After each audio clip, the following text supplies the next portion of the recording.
Ya, baiklah kita lanjutkan kembali ya pada pertemuan kali ini terkait dengan bagaimana dalam audit keuangan negara ya, itu kita melakukan penulisan laporan hasil pengawasan ya.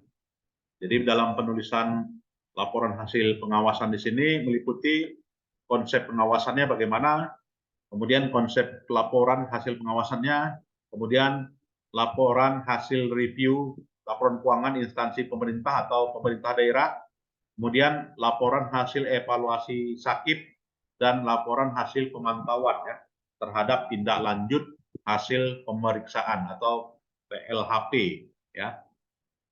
Nah, kalau kita berbicara mengenai konsep laporan hasil pemeriksaan, maka di sini konsep laporan hasil pemeriksaan itu adalah hasil dari laporan hasil pemeriksaan ya yang berasal dari ya yaitu auditi dan juga APIP gitu ya. Jadi dari APIP ini merupakan harus gitu ya.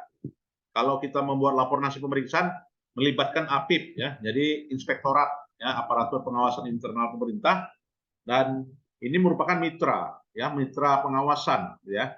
Sehingga kalau kita melibatkan mitra pengawasan ya, maka kita dapat menentukan level keyakinan ya atas hasil pemeriksaan kan gitu ya.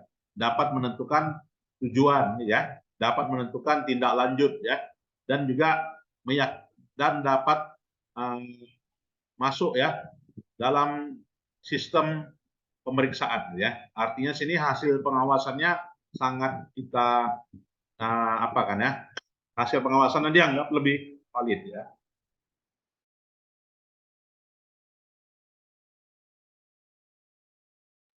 Nah, itu ya.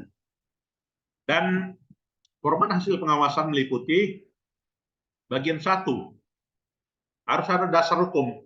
Nah, ini penting sekali ya. Dasar hukumnya yang namanya juga hasil audit kinerja gitu kan.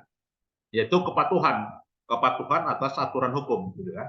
Ya, jadi sebutkan undang-undangnya, PP-nya, gitu kan, Permendagri-nya, gitu kan, Kepmen-nya, gitu kan, sebagai dasar hukum kegiatan pengawasan, gitu ya. Kemudian di bagian satu tentukan tujuan pemeriksaan, ya, kemudian sasaran pemeriksaan, ya, kemudian ruang lingkup pemeriksaan. Nah, di bagian dua kita menguraikan informasi umum kegiatan yang dilakukan pengawasan, ya. Di bagian ketiga kita menguraikan hasil pengawasan ya. Jadi uraian hasil pengawasan, kesimpulan ya dan rekomendasi dan juga ringkasan eksekutif. Nah, di sini dalam kegiatan pengawasan meliputi dua hal gitu ya. Yaitu meliputi 4 hal ya, yaitu audit, kemudian review, ya, kemudian evaluasi dan juga pemantauan ya. Empat inilah merupakan jenis kegiatan pengawasan. Nah, audit itu adalah proses mengidentifikasi masalah, ya, menganalisanya, kemudian mengevaluasi bukti yang dilakukan secara independen, objektif dan juga profesional berdasarkan pada standar audit, ya, untuk menilai kebenaran, kecermatan, kredibilitas, ya, efektivitas, efisiensi dan keandalan informasi pelaksanaan tugas dari fungsi instansi pemerintah. Nah, jadi itu adalah audit ya. Jadi audit itu cenderung menilai benar, kebenaran, kecermatan, kredibilitas, efektivitas, efisiensi, dan juga keandalan. Nah, ini kalau adik-adik mau menulis tesis gitu kan, nah ini boleh digunakan jadikan variabel ya. Dijadikan variabel terkait dengan faktor-faktor yang mempengaruhi kegiatan pengawasan ya pada instansi pemerintah, pada audit instansi pemerintah. Variabel X1-nya adalah kebenaran gitu ya. Variabel X2-nya kecermatan ya. Variabel X3-nya kredibilitas. Variabel X4-nya efektivitas. Variabel X5-nya efisiensi dan juga variabel X6-nya keandalan informasi pelaksanaan tugas. Nah, itu boleh dijadikan variabel ya. Nah, jadi dari perkuliahan ini udah dapat satu judul gitu ya. Kalau nggak dapat menentukan judul, nah ini kita sudah dapat menentukan judulnya ya. Kemudian review. Ya, review adalah dalam penelaahan ulang bukti-bukti suatu kegiatan ya untuk memastikan bahwa kegiatan tersebut telah dilaksanakan sesuai dengan ketentuan standar rencana atau norma yang telah ditetapkan. Jadi di sini review itu wajib. Ya, jadi kalau tidak ada review, bagaimana kita menentukan kesesuaian atas standar, ya, atas rencana, gitu ya, atas norma yang sudah ditetapkan. Nah, jadi review itu bentuk pengawasan, gitu ya. Yang kedua, selain dari audit. Yang ketiga adalah evaluasi. Nah, ini evaluasi juga bagian dari kegiatan pengawasan, yaitu bagaimana rangkaian kegiatan membandingkan hasil atau prestasi suatu kegiatan dengan standar, rencana, atau norma yang telah ditetapkan dan menentukan faktor yang mempengaruhi keberhasilannya atau kegagalan suatu kegiatan dalam mencapai tujuan, gitu ya. Jadi sini evaluasi bagian dari pengawasan, ya. Jadi jangan diabaikan, evaluasi itu bukanlah bagian dari pengawasan, bukan dari bagian pengawasan, ya, harus bagian dari pengawasan. Lantas yang keempat, pemantauan. Nah, ini paling penting juga, ya. Jadi kadang kalau mau menjelang audit semuanya bagus, gitu kan. Tapi setelah audit gimana? Nah, ini yang sering terjadi, gitu kan. Nah, begitu banyak kegiatan-kegiatan di instansi pemerintah, semuanya waktu diprogramkan bagus, ya kan, waktu di perencanaan bagus. Tapi udah 2 tahun, 3 tahun kemudian tidak ada pemantauan. Nah, jadi pemantauan ini hal yang penting, ya, karena pemantauan adalah proses penilaian kemajuan suatu program atau kegiatan dalam mencapai tujuan yang telah ditetapkan. Ini yang paling penting menurut saya. Nah, kalau saya udah pengalaman juga ini kan, bagaimana kita mendirikan badan usaha milik desa, ya kan, di Kabupaten A. Nah, itu pengalaman, ya, saya pernah mendirikan 180 badan usaha desa di Asahan. Apa nyatanya terjadi saat ini? Yang terjadi pada saat ini jalan di tempat. Ya, jadi bukan hanya jalan di tempat, malah mundur, malah rugi, gitu kan, malah hanya tinggal pelang nama, ya kan, nggak ada aktivitas, nggak ada kegiatan, bersaudara, gitu kan. Kenapa? Ya karena tidak adanya pemantauan. Ya coba adanya pemantauan, dipantau, ya kan, kabitnya turun lapangan, gitu kan, kabitnya diskusi, kabitnya apa ya, musyawarah, gitu kan. Nah itu tentu saja ada kemajuan programnya, yang program-program yang sebelumnya itu sustain, berlangsung dia, sehingga going concern dari lembaga yang sudah yang merupakan bagian program yang sudah lama dibuat itu bisa berjalan nyata, gitu kan. Nah, jadi kelemahan di Indonesia itu sebenarnya di pemantauan yang nggak ada. Nah, itu kira-kira, ya. Dan pelaporannya, untuk laporan hasil laporan keuangan instansi pemerintah itu harus ada standar review-nya, ya. Harus ada di review-nya dan harus ada evaluasinya. Nah, sekarang itu baik itu review-nya, baik itu laporan hasil evaluasinya, itu semuanya udah ada apa ya, sudah banyak perubahan, ya. Keputusan Menteri Pendayagunaan Aparatur Negara, ya. Begitu juga Juklak Lakipnya, ya, Juklak evaluasi Lakipnya itu udah banyak mengalami perubahan juga, ya. Dan laporan hasil pemantauan tindak lanjut hasil pengawasannya itu kita dasar hukumnya dari Permenpan, ya. Jadi dari Permenpan inilah berupa munculnya pelaksanaan hasil pemantauan, evaluasi dan juga pelaporan, ya. Nah, itulah, ya, yang terkait dengan yang namanya konsep penulisan laporan hasil pengawasan. Jadi intinya hasil pengawasan itu meliputi kegiatan pengawasan meliputi audit, ya, kemudian review, ya, kemudian evaluasi, ya, kemudian juga pemantauan. Nah, 4 inilah yang merupakan kegiatan inti dari pengawasan. Nah, mungkin ada yang mau berdiskusi, adik-adik sekalian, silakan. Pak, izin ingin bertanya, Pak. Silakan.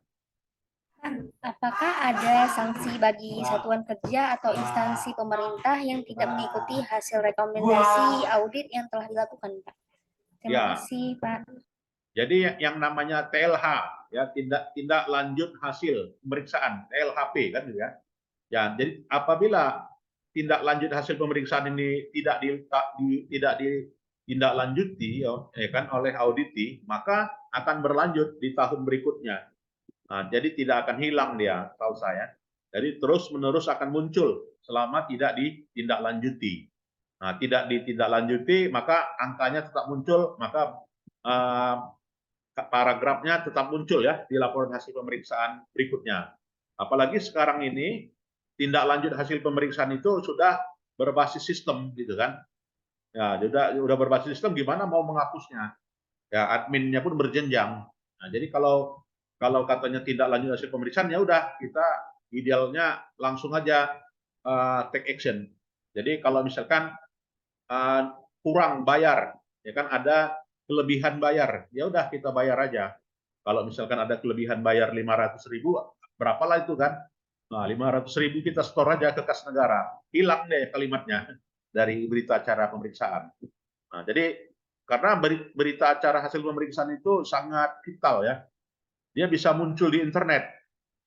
Nah, jadi malu kan nama kita kan kalau ada di internet. Jadi itu tadi, kalau ada temuan ya 500 kurang bayar, lebih bayar, ya store aja kembali.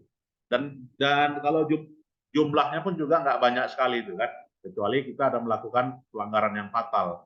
Nah, jadi itu tindak lanjut hasil pemeriksaan wajib ditindaklanjuti pada tahun berikutnya sebelum muncul di LHP ya, laporan hasil pemeriksaan. Nah, itu saya kira. Untuk sanksi hukumnya apakah tidak ada, Pak? Ya, sanksi hukumnya ada yang gitu, artinya bisa mengarah kepada pidana atau juga bisa kepada perdata. Tapi biasanya pidana ya kalau berkaitan dengan keuangan negara. Nah, jadi kalau dia pidana maka nanti yang mengeksekusi banyak gitu kan, kejaksaan. Ya kan kalau dia besar kejaksaan gitu kan. Tapi kalau masih kurang bayar sedikit ya apipnya ya. Ya apipnya yang memfollow up. Tapi kan malu kita namanya kalau ditindaklanjuti oleh auditor kan nggak enak kita disebut nama, disurati gitu kan. Nah, surat menyurat itu kalau bisa jangan ya, udah store aja. Ya kalau ada lebih bayar, kurang bayar, itu saya kira. Baik, terima kasih, Pak. Ya. Izin lagi? Pak menambahkan Pak. Oh ya, silakan ditambahkan Bu Sroya. Ya, baik Prof, makasih Prof. Jadi terkait yang temuan yang tidak ditindaklanjutin itu akan menjadi saldo temuan untuk tahun berikutnya. Dan biasanya bagi satuan kerja yang akan melakukan untuk zona integritas untuk mendapatkan predikat WBK dan WBBM itu harus saldonya 0 untuk temuan hasil auditnya itu Pak. Iya. Tahu saya seperti itu.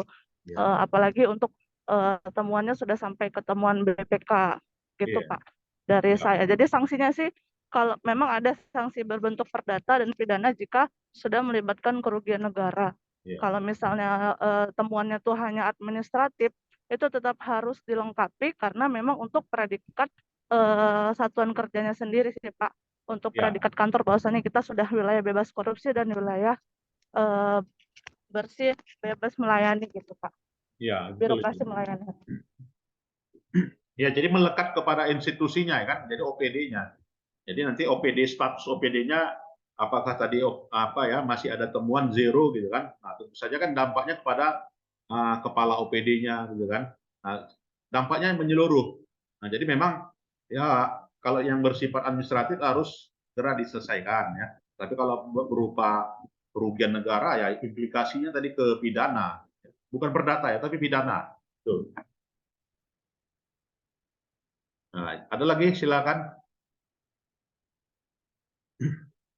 Baik, kalau tidak ada, saya kira itu saja ya pertemuan kita di sore hari ini yang dalam hal ini kita sudah menyampaikan topik yang ringkas, sederhana, dan tidak terlalu panjang ya. Tidak. Itu saya kira yang esensi dari perkuliahan ya. Baik, saya kira itu saja dan kita lanjutkan kembali ya pada pertemuan berikutnya. Terima kasih, selamat sore ya. Assalamualaikum warahmatullahi wabarakatuh. Waalaikumsalam. Waalaikumsalam Terima kasih, Pak. warahmatullahi wabarakatuh. Ya, boleh meninggalkan ruangan.